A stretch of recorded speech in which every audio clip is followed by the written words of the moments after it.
आज असे तरुण निर्माण झाले पाहिजे. कारण वामनदादा कर्णक लिहितात, हल्ल्यावरती होती हल्ले, अभंग आमचे बाणे किल्ले, मुलीना आबा शिवे. म्हणून तरुणांना आव्हान करतात वामनदादा कर्णक की तुफानातील दिवे बना तुम्ही, तुफानातील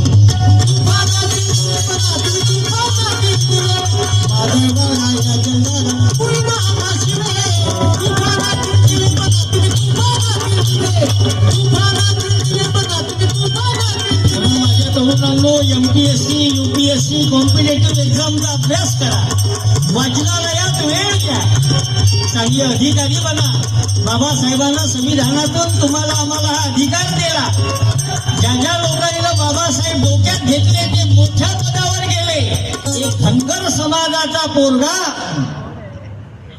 मेंढ्या चारणारा पोरगा IPS झाला. त्याचं नाव आहे बिरदेव डोने. टाळी वाजवा एक वेळा त्याच्या नावाने.